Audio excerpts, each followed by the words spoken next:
Good morning, everyone, on this Monday morning. Here we are. What a weekend we've just had. And another episode now of Lubo Reacts, just going over basically the first part of this season.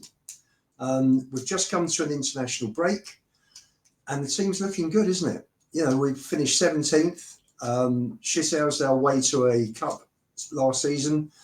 Everybody was sort of just a bit worried. We've got Frank in, Levy's gone, new season.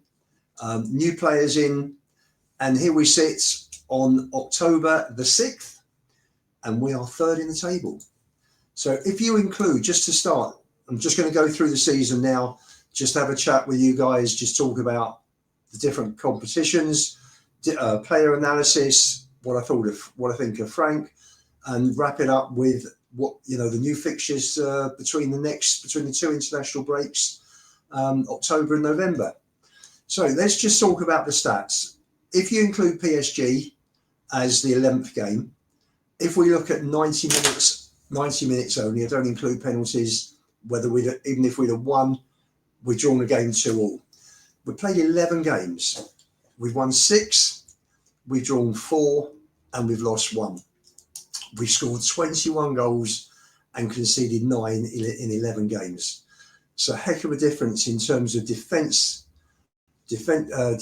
frailties, giving away goals, average goals given away per game from last year, which was something like 1.6, 1.7 per match in the end. And we're now looking at, 9 in 11. So we're sort of looking at a 0.8 goals conceded every game. Home, we've won 3, drawn 1 and lost 1. And away from home, totally unbeaten. Again, 1-3, drawn 3. We've drawn the 2 Champions League games. We've drawn with Brighton. We have drawn with PSG. And what was the other one? There was one other. No, one other. PSG, Brighton, and Bodo. Bodo was the other one. And we're doing well. You know, we're sitting third in the table. In the Premier League, we're sitting 9th out of 36 in the Champions League. Granted, the draw has been kind to Spurs, but you've got to get off to a good start to lay the foundations. And for me, it's all going well. There's absolutely no complaints whatsoever. I'll get any negatives I'll get to, but there are very few. In terms of let's start and talk about the Premier League. It started off very well. Burnley, we started 3-0 win.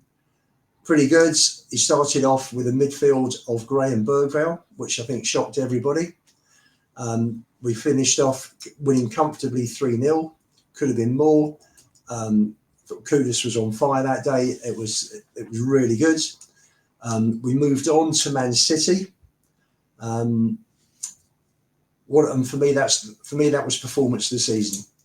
I think by a mile. I know a lot of people thought Brighton was excellent, but we did concede 2 goals there and we did draw. So for me, City was just superb. I thought all 11 players plus the subs when they came on did their job. It was just a superb performance, one of the best away performances I can remember for many years. So we kicked off the season with 2 wins out of 2. Went on to Bournemouth. Everyone was really excited. Unfortunately, it seemed like the balloon had been popped with the pin. Brought everybody back down to earth. Bournemouth, really poor. We didn't get to grips with them. It seemed as though the players had come out a little bit complacent after winning at City. Probably thought they could just roll Bournemouth over. Attitude didn't look good. Mentality that day didn't look good. They really struggled to get to grips with the triangle passing that Bournemouth were doing through our midfield. I think pretty much everybody had a poor game that day. I can't remember one player against Bournemouth that stood out that played well. It was really disappointing. The goal, unfortunately, was a deflection off Romero that took it past Vicario, but they could have had several more. I mean, they could have been 4 or 5 up before Spurs even came into it in the last 20-25 minutes. And that was an unfortunate way to end the first sort of little segment of league games before the international window. We came back, buoyed with the signing of Xavi Simons, also Kolo Muani, who came back, understands has come back not fit, a bit overweight, I'm sure, because he hadn't played for 11 weeks. It didn't look as though when he played against Villarreal, when we saw him, that he had got any fitness work done at all. So kicking off the season, we had Kudus and Polinia and Xavi coming into it. Everybody was really excited about seeing Xavi for the West Ham game. West Ham came, normally it's their cup final. They always put it out. I thought it was a really good professional performance from Spurs. First 10, 15 minutes, West Ham had a bit of pressure, and that was it. And then Spurs came into their own and dominated the game. And really, apart from a late save by Vicario from Bowen, we were in total control. And for me, fabulous goal. I thought the ball in from Romero for Bergval's header was just superb, just brilliant. So 3 points there from West Ham. So we're looking at 9 out of 12. Next game, off to Brighton. Bad memories from last season. 2-0 up. Great first 45 minutes, which for me was probably one of the best 45 minutes of the season. Followed by an actual disaster second half where we conceded 3 goals and nothing was done in terms of substitutions. This time round, I thought Spurs were excellent, literally right the way throughout the game. Gave away 2 very soft goals. Got caught on the break for the first one. The second one, Vicario got his feet wrong. Doesn't normally get beaten from distance like that, but did. 2-0 down. Came back really, really resilient. Really delighted to see the way none of the players allowed their heads to go down. And they just kept going. And after 82 minutes, got the equaliser. Came away from Brighton slightly disappointed. I felt we were worth the 3 points. But you know what? When you're 2-0 down away from home in the Premier League, it's pretty good to come back and get yourself a point. On to Wolves. Again, everybody really excited. The results were going for us that day. 8 o'clock kickoff Saturday week ago. And, you're looking at it thinking, we could go second here. Once again, really poor. Just another bad day. I'll come on to the tactics later on when I talk about the manager. But again, a bit of resilience shown. Came back, didn't deserve it, but we got a draw. Lovely strike from Paulinho in the 94th minute. Tell came alive, knocked the ball in, lovely layoff from Sarr, and Paulinho did the rest, curled it in beautifully from 20 yards. And then on to Leeds, which I thought was a really, really good roll your sleeves up performance. Thought we dominated the game up to giving Leeds that silly goal. Leeds had a bit of pressure after that, saw it through to half time, came back, sort of got through the first 5-10 minutes after the Leeds scored comfortably, and then took it on from their second half. And I thought the way we opened them up, I thought at ease and really should have scored more. One for me, again, one deservedly. And that season, and a really good day Saturday. The weather was sort of veered from starting in bright sunshine to heavy, heavy rain in the second half.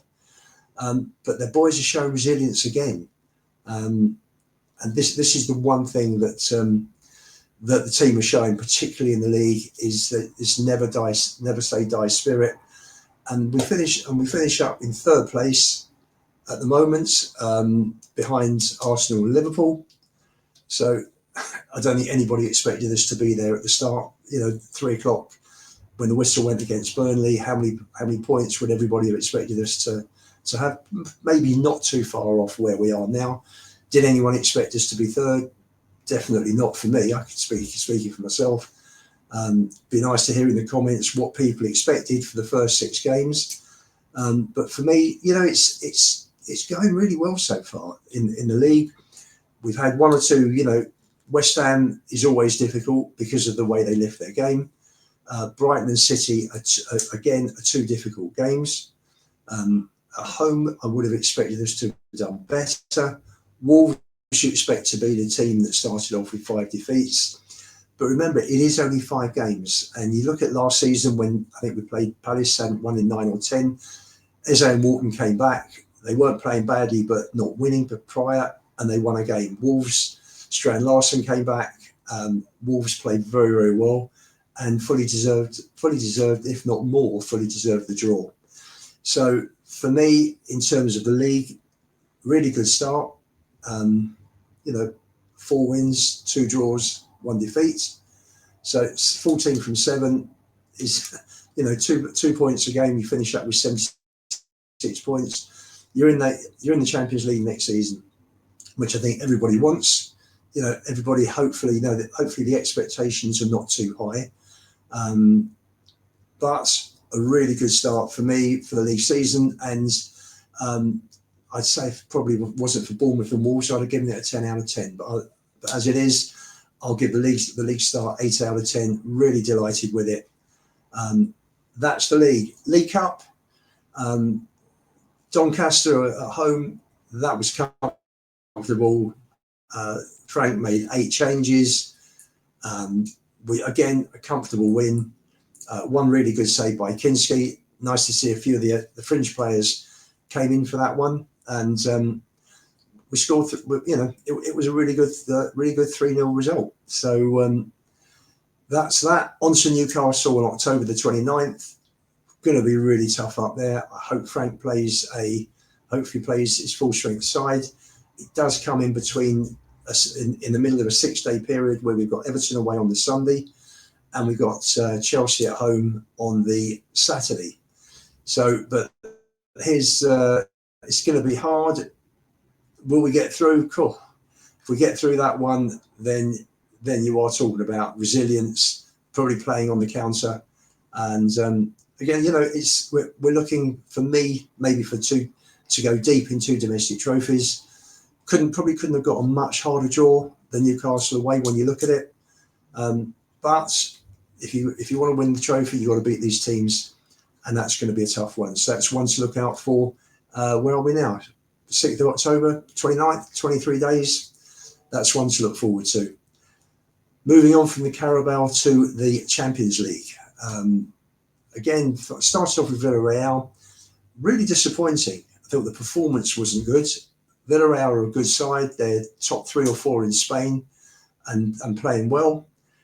We got fortunate. Pepe missed the far post on a couple of occasions. And we scored early with that own goal, that real cock up by their keeper from Bergval's cross. Nice move. Got Bergval away down the right. Put it in, and I don't know what the keeper was doing, but thank God it went in. And we came away again very unconvincing, very underwhelming. But a win's a win, clean sheet as well, and that got us off to a really good start. Then moving forward 2 weeks to last Tuesday, Bodo Glimt. I think we got the result we needed.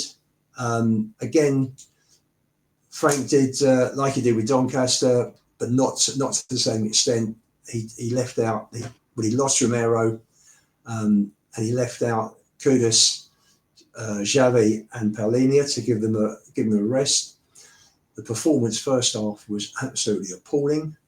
Having said that, Shane Ritchie missed a gilt-edged chance on 8 minutes. And second half was better. Unfortunately, we had to go 2-0 down before we really started playing. We came back. We got the draw. We started with 4 points out of 6. So for me, Champions League at the moment, good foundations being laid. The next couple of games before the next international window, we've got Monaco away, who got a draw at the death against Man City in France last week. And then we got Copenhagen at home. So they're 2 games. Again, I'd be looking for 4 points from those 2 games. But for me, Champions League, we've made a decent start. So, it's looking good all the way around. Let me just track back. I've gone through the 3 competitions we're in. I just wanted to go back in terms of Europe. Staying with Europe, the Super Cup kicked off the season. That was a superb performance for 80 minutes. We matched PSG, comfortably across the pitch. He played 3 at the back. There was a high press, and the team did really, really well. And we just ran out. I think we ran out of legs a little bit. PSG that came back with those 2 late goals before winning on penalties. I think the difference again we saw was their bench. We were just a couple of players short, which we've always seemed to be for the last 25 years. But a fantastic performance. I predicted a 5-1 defeat. How wrong was I? It was just superb, and the team deserved more, deserved to win the trophy. Unfortunately, it wasn't to be, but it got the season off to a good start, and it boded well for European football. The hope is that we maybe make the quarterfinals in the Champions League if we can get through the playoffs, get a nice draw possibly in the last 16, a nice draw in the playoffs. Can't see us quite getting into the top 8. I think we'll be there or thereabouts, but maybe not quite there.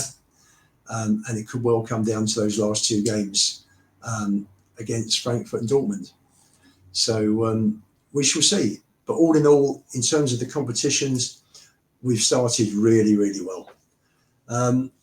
Moving on, player analysis. Been an interesting one for these matches. In terms of goals, the goals have been spread around. The 21 goals have been spread around. Polinia, Ritchie and Johnson have scored 3. Own goal, 3. That's 12. And then the rest of the goals have been split between Romero, Sarr, Bergvall, Tell, Kudus. So it's been okay. It's we haven't got a striker, unfortunately, who is going to be prolific. You look at players like Haaland, Salah last season, Isak, all of these sort of players who are prolific goal scorers. And this is an area that we need to sort out in the next window.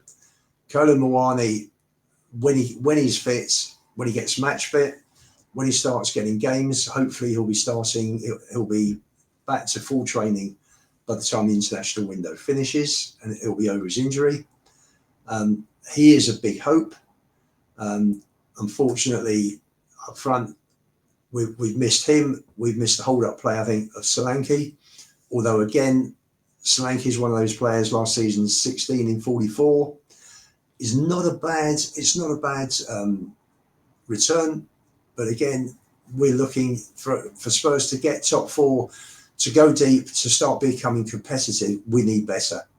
Kolo Muani is going to be, for me, just a loanee for this season. And then we've got to make sure we get the right player in. If not January, then next summer. And for me, hopefully that's Harry Kane. But if I sort of go through, let's start with the players. In terms of Vicario, I would give him, I think he's been okay. He's kept us in games. I remember Mamouche was through at City at 0-0, made a super save there. Take it through to Leeds yesterday, made 2 very good saves second half after having a very, very shaky first half. And he's been at fault with the goal at Brighton, the goal against Wolves, and the goal yesterday against Leeds, which isn't like him because he doesn't normally, his kicking's not great. I am old school. For me, the goalkeepers are there to save shots. Goalkeeper is the worst player out of the 11 in terms of ability with his feet. So this whole thing about goalies have got to be like amazing players with their feet. I think it's caused so many problems, so many goals conceded, literally right the way around the football world. I look at other matches that are played, and goalkeepers are giving away chances left, right, and centre. We saw again yesterday where he gave the ball to Bentancur, should never have given it to him. What's Bentancur doing in our area? And Calvert-Lewin should have buried it, in fairness. So we got away with that one. As a shot stopper, I think he's superb. But again, he's fumbled the last 2 and he got his feet wrong for Brighton. Apart from that, his shot stopping has been excellent. He could improve, I think, with his his kicking, his long kicking. Again, let him down yesterday, particularly first half with balls into nowhere. So they just came back. But for me, he's a shot stopper. He will obviously. I would hope. I say obviously, but I hope that he will get back to the form of the previous 2 years when I can't remember too many goals. Maybe Wolves and Forest last season when he was to blame. But to me, again, I'd give Vicario a 7 out of 10. Very reliable shot stopper, and let's hope for better things going forward. Pedro Porro, cool. Interesting one with Porro. I saw, apart from duels with attackers, I saw his stats up to about 10 days ago, and he was first as a right back for crosses, movement, passing, all sorts of different situations, different stats, and I think he was the best right back in the Premier League. As I say, apart from duels, tackles, etc. Defensively, with a good winger going against him, we saw what happened when Semenya took him apart. You had the Leeds left back, was the left back who motored down that side yesterday. Yes, not yesterday, Saturday, and was giving Porro terrible problems first half. I think defensively, that is his weakness. Going forwards, he links up very, very well with Kudus. Technically, he's very, very good. He doesn't get in Kudus's way, the way that inverted fullbacks got in Maddison's way last year. He gives the ball, supports him, holds back. He's there. If Kudus decides to pull the ball back, Porro can whip it in beautifully. His accuracy for crossing is superb, absolutely brilliant. And if we could just get him improved on as far as defensively, I think he would probably be one of the top fullbacks in the Premier League. But again, because of the attacking situation, I would give Porro a 7. The captain, Christian Romero, I'd give an 8. I think apart from one or two aberrations this season, where there was one situation where he tried 3 passes and he got caught 3 times in about 2 minutes against Wolves. And he sort of got pulled out of position once with yesterday. I keep saying yesterday, it's Monday morning. It seems like yesterday with Frank screaming at him to get back. I think Romero's performances pretty much have been very, very good. Can't remember too much he's done wrong.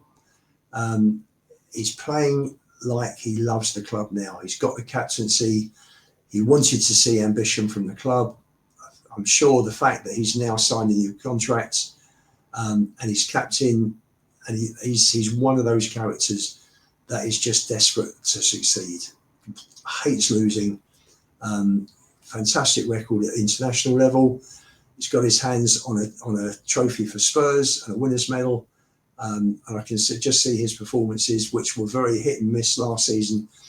I think he's just going to get better and better and better. And that's what you want from your captain.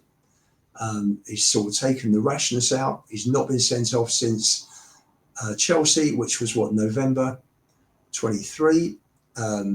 He's been sent off, I think, twice in 4 and a bit years for Spurs. So the rashness seems to be coming out of his game. He's not getting booked anywhere near as much as he used to. And his passing through the lines is just sublime. Aside from that, tackling on a one-on-one, I back him against most players. And for me, Romero has been a superb captain and has had a very good start to the season. So for me, and he stayed fit. Missed 1 game through injury, and he got the night off against Doncaster as well. Apart from that, he's played in all 9 games and goes into the international break fully fit. So fingers crossed he comes back from Argentina fit, and he's there against Villa and Ollie Watkins and co in a couple of weeks. That's Romero. Moving on to his partner in crime, Mickey van der Ven. Again, Mickey was left out for the Doncaster game. apart from that, I think he's pretty much played in every game, and he's fit, and he's staying fit. And it seems that the treatment he went away for, and went to America to learn how to change the way he runs, the style of running, to avoid putting the pressure on his hamstrings because of the weakness. Up to now, I don't want to block it. Up to now, thankfully, he's not had any hamstring issues. Again, Mickey goes off to Holland. Fingers crossed he comes back fit. The record when the two of them are together is very, very good. Unfortunately, they missed out on so many games last season. Romero played 26, Mickey played 22 out of the 60 games. And that affected a lot of the results. This season, thankfully, the two of them are playing in all the big games together, and we're seeing the results of this. You know, the two, we look good together. Mickey yesterday, apart from getting caught in possession and overrunning the ball, I thought was absolutely superb. Players just don't take him on at the sprint. We saw that with against Wolves last week, a few through balls, and the winger and the centre forward just didn't want to know. They saw Mickey coming across, didn't want to know. They just saw it held back, pulled back into position. His speed off the mark and over 10, 15 yards is just superb. And his tackling this year has been excellent as well. So for me, again, another 8 out of 10 for Romero. He's been first class, and long may he stay fit. Left back, we've had Udogie and we've had Spence. Let me start with Spence. Started off really, really well. Started off the season well. Udogie was injured. His one-on-one marking has been absolutely superb. We were all a bit surprised when Frank played Spence on the left instead of the right to counteract Semenyo when we lost to Bournemouth. And Spence, first few games of the season, was doing really, really well. Supporting, he was working on the left, working up and down. We've had several players on the left, unfortunately, because number 11 is a problem. But Spence started off the season really well, tracking down the left, working closely with whoever was at left wing. And unfortunately, since he got the England call-up, something's happened because it's not the same Spence. It doesn't quite seem to be on this game. And he's lost his place now to Udogie. So for me, with Spence, I would give him a 6 out of 10. Purely the start of the season was very, very good. Then he's sort of gone off the ball a little bit. But he's there, you know, and he's a quality player, and he'll have his day again. So moving on to Udogie, who came back a couple of weeks ago. Frank will work on him. Came to Spurs, Conte wanted him as a wing back. Ange played him as an inverted fullback, playing in the 10. Didn't suit him. Lost, completely out of his depth in that position. Looked lost, to be honest. He's come in the last few games, came back against Brighton, and he was absolutely superb. He was my man of the match. He's been playing him pretty much since then. Again, he's been getting down the left. He's now getting into the box. He's now putting balls across. And this is the Udogie that we all wanted to see when Conte signed him, albeit on loan. And for me, he's doing well. And I would give Udogie to start. It's just been a handful of games. 7 out of 10 for Udogie. Just finishing off in terms of defenders, Danso's played a few matches. He's Mr. Dependable. He had an absolute stinker the other night against Bodo Glimt. Just again didn't look comfortable, possibly because of the 4G pitch, and that was a bad game, and that sort of downgraded me for Danso to a 6. And that in terms of defenders, that's pretty much been it. Thankfully, we haven't seen Gray playing at the back. The only other player who's played at the back has been Paulinho against Doncaster, and I will come to him in a second. So apart from that, there's the defence has been pretty settled, and it's shown in terms of the results. We don't give anywhere near the amount of shots that we were giving last season. Certainly not on target, that's for sure. And for me, defensively, it's looking a lot better than it did last year. Mind you, that's not hard.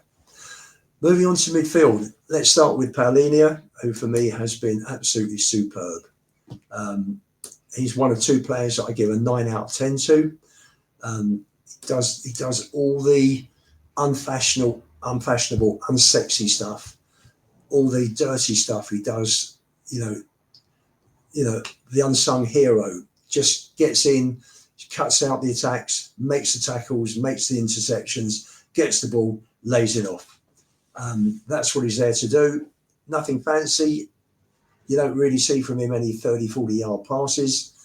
And he's hit the most tackles out of every player in the Premier League up to now this season. Has been absolutely superb. I would have loved to see him 2 years ago. 1 year ago. We were never going to get him. He was always going to Bayern Munich. And Spurs weren't a big pull in terms of competing with Bayern. Nearly went in the previous transfer window. Bayern had him for the summer. And he's the player that we've lacked for the last 2 years. Because we've needed a six for some time. We haven't really had that type of destroyer. And he's a different type of six to a Rodri, who is more of a round the pitch, ball playing six. Paulinho is the destroyer, does a fantastic job. And for me, the question is, can we keep him fit? Because if we don't, there isn't anybody who can naturally come in and do that job. So that's Paulinho, superb start. And hopefully we can get him tied up in January on a permanent transfer and not wait till the summer to do the deal. Moving on, Bentancur.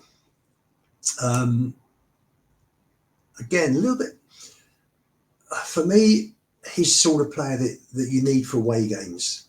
He's tidy, gets in, he's good on the ball, good looking up, but isn't as mobile as you would want when you're attacking sort of low block teams and you need to create and you need to break down sides. I thought yesterday, Saturday's match at Leeds, he was had an okay first half, nothing great. Nipped in, tidied up a situation in midfield, and set off, gave the ball to Kudus, who gave it to Tell. We went 1-0 up. Second half, much better. Played a little bit deeper, controlled the game, won the ball, laid it off, and was always there. His covering was excellent as well. Am I pleased he's got he's signed a new contract? Probably. Gives us extra value if we want to sell, because I do believe we need an 8. We need a Modric type player who can spray the ball around, a tip-top player who can play in between a Paulinho and a Simmons at 10. I'm not sure Bentancur's that player. The injuries, I think, have slowed him down a little bit, which is a real shame, because when he first came to the club, that first half season when him and Kulu came in for Conte, he was absolutely superb. But unfortunately, the injury at Leicester, and then Matty Cash's shocking tackle for when we played Villa a couple of years ago, has really damaged him. Bentancur, I think probably because he's been consistent, I would give a 7 for. Sort of moving on from Bentancur, Mattei Sarr started off the season scoring goals, didn't he? Friendlies, scoring for fun, creating all over the pitch. A real athlete, technically not great, but his performances, particularly against PSG and Man City, were superb. He was playing him as a 10 before Simmons came in, and before Frank put Boval in. He's not figured so much recently, but he gets about the pitch, and he's the sort of player that you want for me, more away. Again, he's an away from home type player. Quality player, good international, good squad player. I'd say for the football that he's played, again, I'll give him a 7. Because 2 of the performances, as I say, against PSG and Man City were excellent. So Sarr, a 7. Finishing off in midfield, Archie, I would give a 6 to. He's played in 3 games. He's done okay. I think better days await for Gray. I think he will be trained up by Frank. You can see when he plays, particularly on the right side of midfield against Bodo on that right-hand side, and also against Doncaster, making those runs on the right-hand channel. So you can see that's all been trained into him. It's looking like he's an 8 and not a 6, judging by where Frank is playing him. For me, a great prospect. I think Gray will make it at Spurs. Might not be for another year or 2, but I'll give him a 6. Going back, just looking through midfield, brings us on to Xavi Simons, who is the 10 that we've needed. Maddison, unfortunately, had that really bad injury over in Korea. Don't think we'll be seeing him this season. What best scenario, maybe the last few games. So it was really imperative that we got a 10. Thought it was poor that they sent Donnelly out on loan without getting a replacement at all. So we started off the season with Sarr in the 10, which I thought stunted us creatively. Simons has come in. I thought the half an hour that he played against Brighton was just superb. He was dominating. He was pulling all the strings, and just sort of, as he's played, I think he's played probably about 400 minutes, nearly 390 minutes since he joined. You can see he's got class. You can see he's a real player. He glides past players, for me, very similar to the way Modric did for Spurs. Can't wait to see how Xavi gets on. I think he will be the creative spark for Spurs. A lot of our season depends on him and how well he does. But really, really looking forward to seeing Xavi in the 10. And again, he hasn't played too many games this season. So for me, that's the reason I'm giving him a 7. And look forward to seeing him over the next few months. Moving on up front. Sorry, beg your pardon. Bergvall, last one, finishing off on midfield.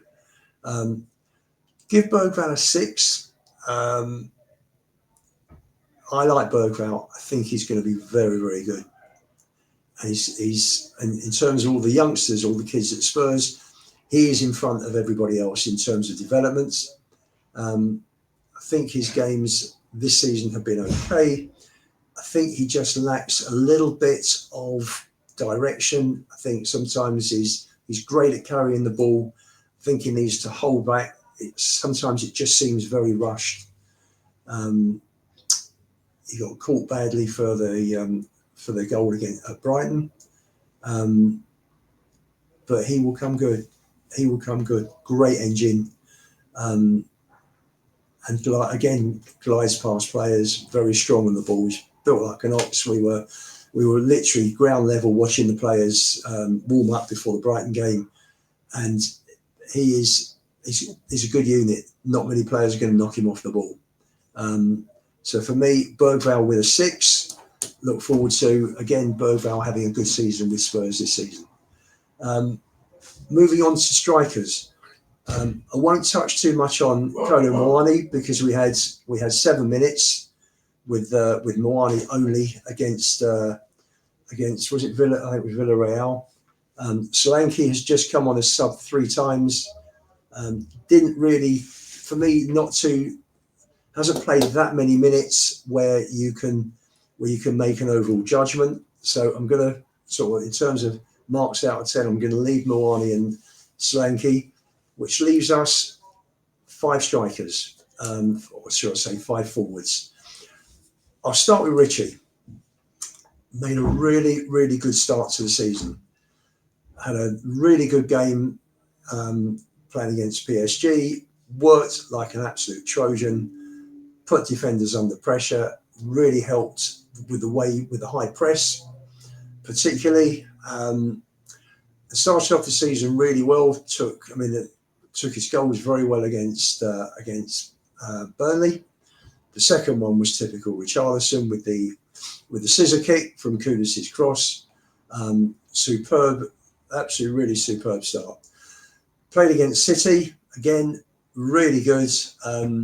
Put in a lovely ball, made that really good run down the right, put a lovely ball in for Johnson to score the first goal, and made himself a real nuisance. So you had the Richie that we all wanted for PSG, Burnley, and then Man City. And since then, I don't know what's happened to him. He reacted well to score the shot from Kudus that came to him, bounced off him, and he reacted well and put it in for the first goal just before half time at Brighton. But otherwise, he's just been poor, really, really poor. And this is unfortunately the Richie that we've seen when everyone was saying, well, he's been injured and he's rusty. But unfortunately, Richie's form has fallen off a cliff. And for that, it's been a real mix. And I give Richarlison 5 out of 10. And I think for the minute, I think he's lost that spot to Tell. Moving on to Tell, hasn't played that much. I'm going to give him a 5 out of 10. I've said all along I thought it was a poor signing. Didn't really show that much last season. Scored 3 goals, 1 assist in around 20 games. This year, again, has done very little. Did well with the cross. For me, the last 2 Saturdays have been Tell's best moments for the club. Nice ball into Saar, laid back, Pellini's equaliser against Wolves. And I thought he did really well before he got injured at I think he was injured just before half time on Saturday at Leeds. Took his goal really well, got the ball from Kudus, held up, put it onto his right foot, got his feet sorted out, whipped in a lovely shot, took a slight deflection, doesn't matter, ball hit the back of the net. And that hopefully has given him a lot of confidence. Had a nice header, got across his defender, headed onto the bar from Odebear's lob across the box just before half time. And for me, then unfortunately he got a whack, he got a knock, and didn't really look himself second half. So I'm hoping that the Tell that I've seen on occasions scoring good goals for the French under-21 team, I really hope he comes good. Proves me and a lot of other people wrong. For me, with Tell, it's a 5 out of 10. Moving on to his French under-21 counterpart, Odebear. Again, I thought yesterday, Saturday at Leeds was his best game for the club. I thought there were a couple of really lovely balls through, one for a doggy down the left and one to put Xavi through, which finished up with Xavi lobbing the ball over, scooping the ball for Porro, and Porro unfortunately not getting it across. Those 2 attacks were started by Odebear. He seems to get the ball, plays it very safe. His stats for short passes are very, very good. Doesn't take his winger on enough. I want to see I saw a few electric bursts on a video from his Burnley days. I think we want to see that from Odebear. So for me, it's been a real mix for him. And Odebear, like Tell, I'm giving 5 out of 10. Johnson. Brennan Johnson, ole. 3 goals. Taking his goals well. Doesn't do much else. It's a real problem for me because putting the ball in the back of the net is the hardest skill. And Johnson seems to find the right time, the right place, and puts the ball in the back of the net. But does very little else. He's lost his place in the team. I just get the impression Frank sees him as an impact sub now, which is great if he comes on. And you saw the way, I know it was Doncaster, he got away from them, got away from the defenders and scored there.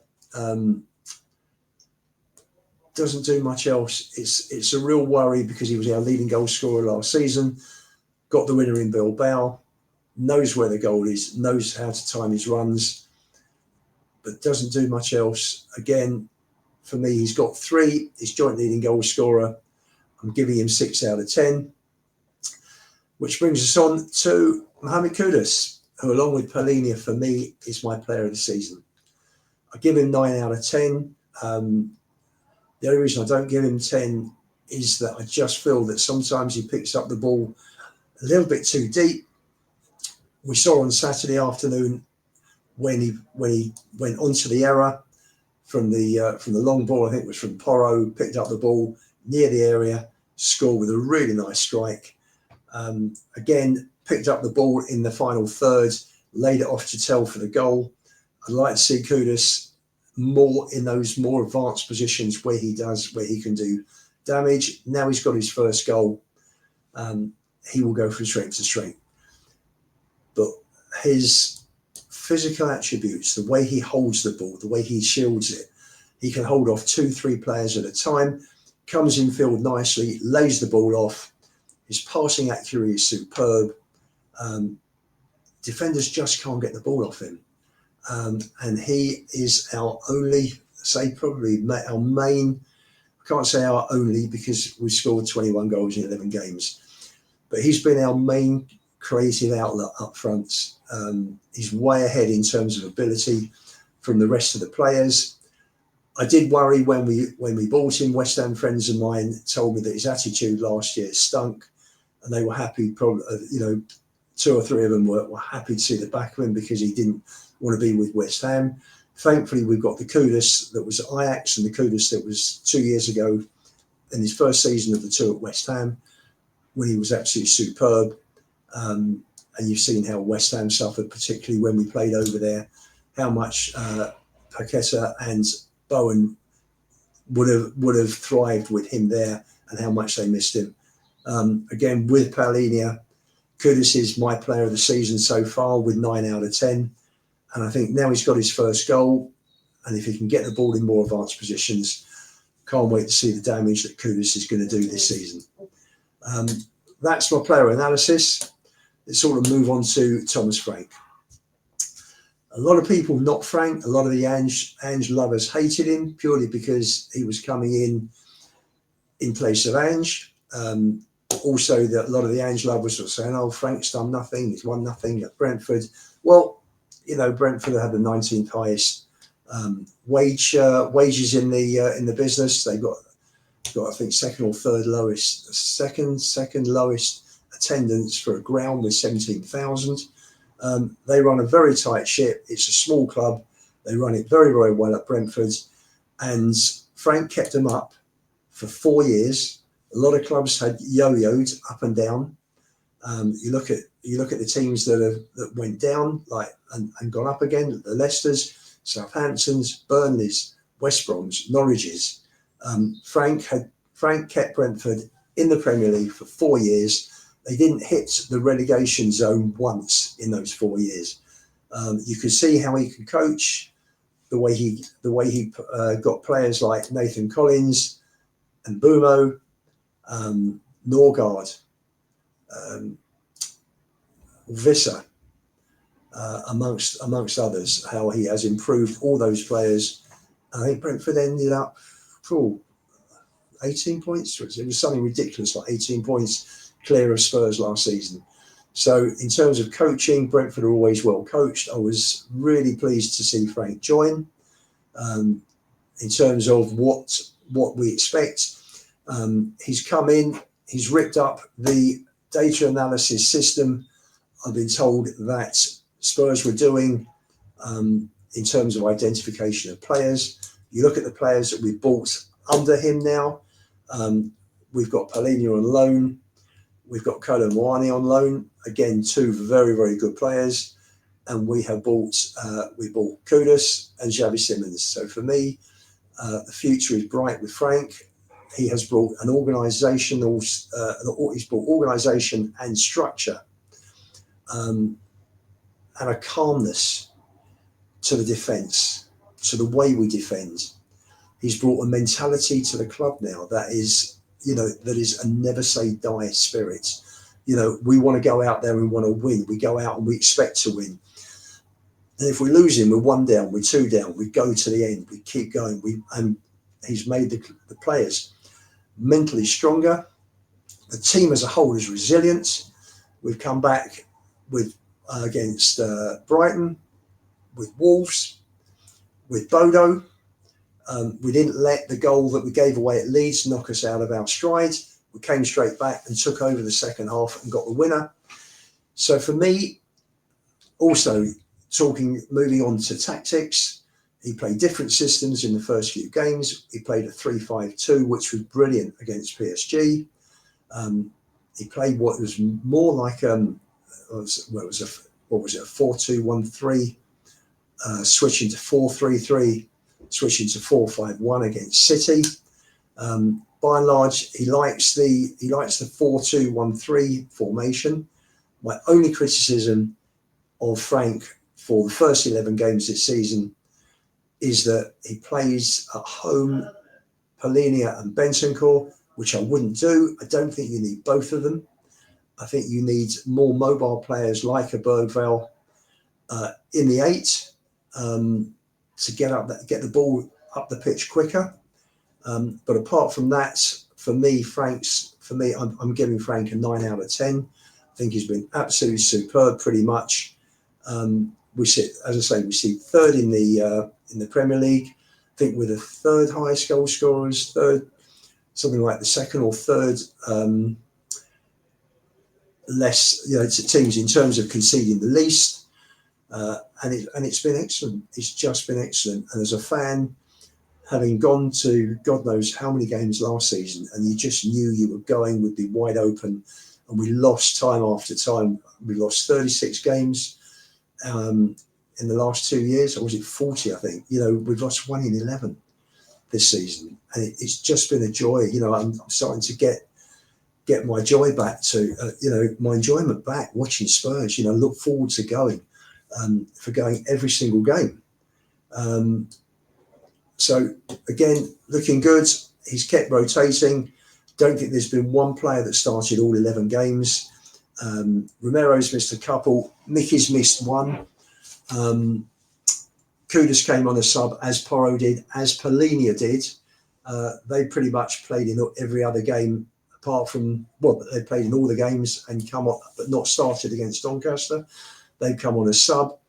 And he's got to keep the players hopefully fresh. Hopefully they stay fit. We have got a lightweight squad. 12 are out on loan.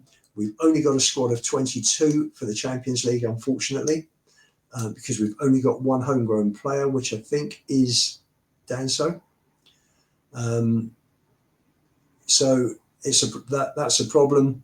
As long as the players key players can stay fit, Paulinho, Kudus, Romero, Van der Ven, as long as these guys can stay fit, then I'm looking forward to a really good season this season. So it's funny because the season's sort of being split. You had the first 3 games, international break. Then we've had 7 games since the last international break, where we've won 4 and drawn 3, and been unbeaten. So moving on to the fixtures between now and the next international break, we have got 7 games. We've got the next game is at home to Villa. Again, Villa have hit form. They've won the last 4. Not going to be easy. Then we hit 3 away games. We have Monaco in the Champions League. We then go to Everton, who so far are unbeaten at the Hill Dickinson Stadium.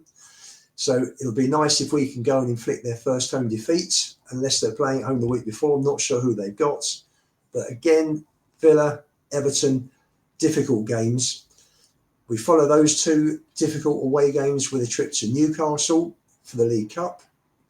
Again, a tough one. And then we have 3 home games in a week before the international break. We start with Chelsea, move on to Copenhagen, and finish off with Man United. So we've got a really, really tough 7 games. It's a tougher 7 games than the previous 7 that we've just had. providing players come back fit from the international break. We can get Moani up and running. We can get Solanke up and running. Sakai will be fit, so that's good cover as well, because we've been missing all of those players as well. That's going to be a really, really difficult 3 weeks. It's 3.5 weeks. So looking forward to those when we get back. 7 not easy games. I think also United, again, never easy. I know a lot of people are looking at United thinking it's a bit of a shambles, but as you saw yesterday, he will get results.